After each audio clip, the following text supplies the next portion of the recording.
innover, financer, accompagner. La Caisse d'épargne de Midi-Pyrénées, partenaire des acteurs de l'économie. Bonjour Pascal Mayos. Bonjour. Vous êtes préfet de la Haute-Garonne et préfet de la région Midi-Pyrénées. Vous avez été récemment pris à partie par les commerçants de Toulouse, victimes des extrémistes de la manifestation de samedi, avec 23 magasins caillassés. Alors certains vous ont accusé de ne pas avoir adapté les forces de l'ordre requises aux risques encourus notamment par les personnes ou par les commerces. Que répondez-vous ? Alors je me suis expliqué avec eux dès lundi en prenant l'initiative d'une réunion à la préfecture à 11h avec le président de la Chambre de commerce et un certain nombre de commerçants.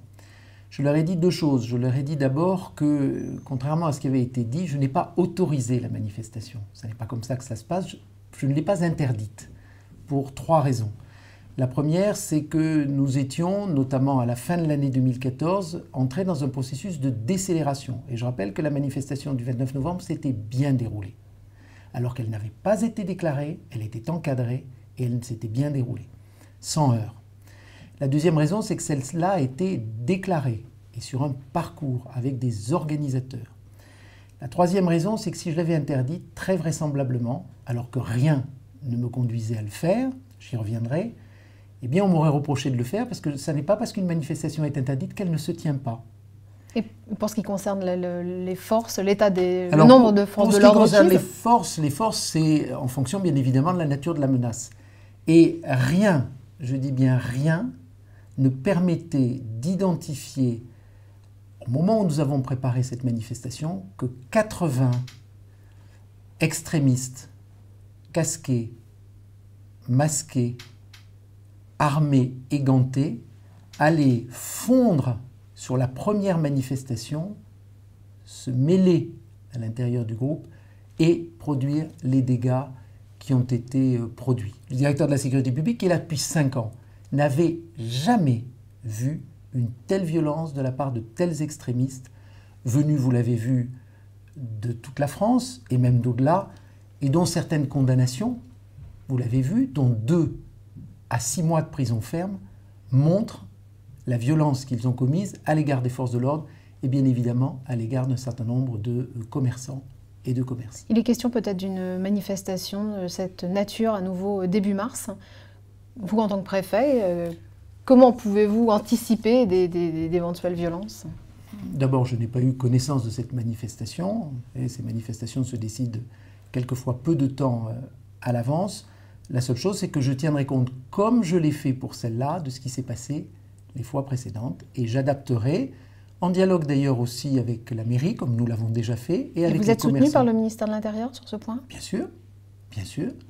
Le ministre de l'Intérieur a rappelé le soir même les conditions dans lesquelles cette manifestation avait été gérée, a salué les forces de l'ordre et rappelé qu'il n'y avait eu aucun blessé et que la présence des forces de l'ordre avait évité bien plus de dommages que ceux qui se sont produits. Alors vous dites que tout le monde a été surpris par l'ampleur de cette violence et que finalement ces manifestations avaient fondu sur la ville. Est-ce que ça veut dire que Toulouse aujourd'hui est identifiée comme une ville particulièrement menacée par l'insécurité ? Comme d'autres villes, comme Nantes, comme Lyon il y a quelques années, comme Poitiers, vous vous en souvenez. Mais pour Toulouse c'est récent.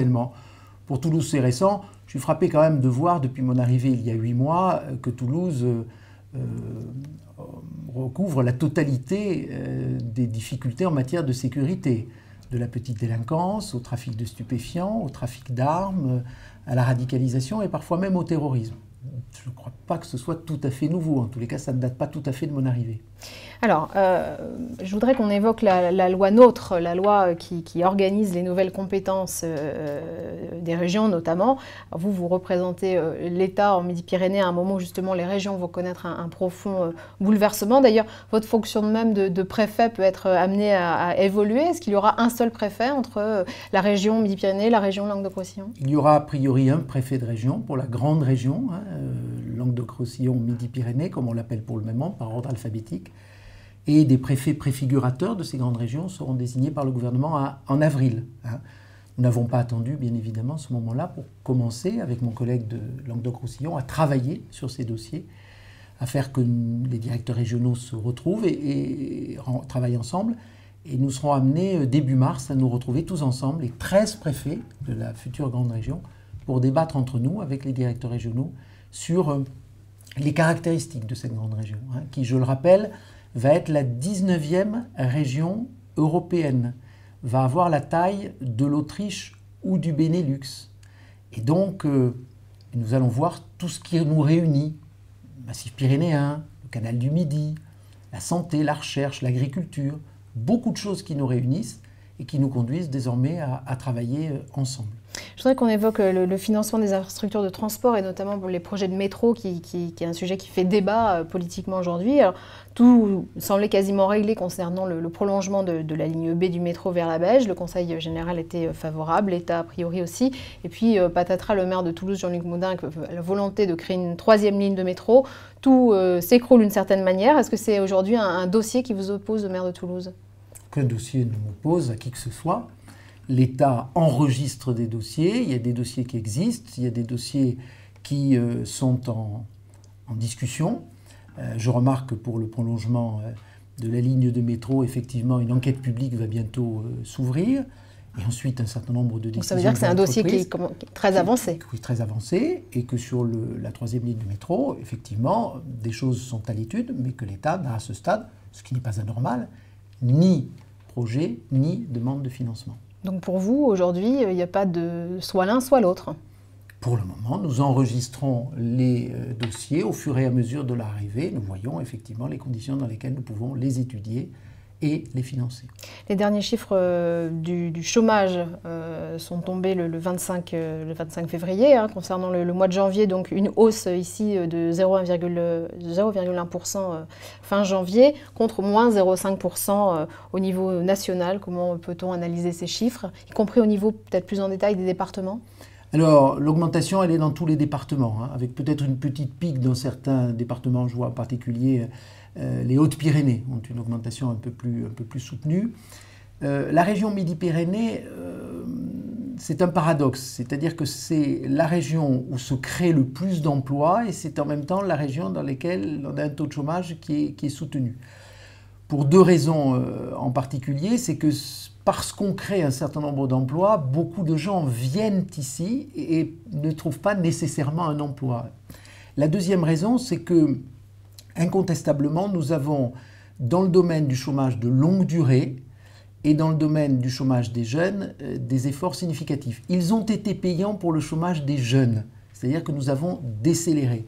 Pour le chômage de longue durée, il faut voir que c'est quand même la moitié du nombre de chômeurs et que la moitié se trouve en Haute-Garonne. Donc vous voyez la concentration.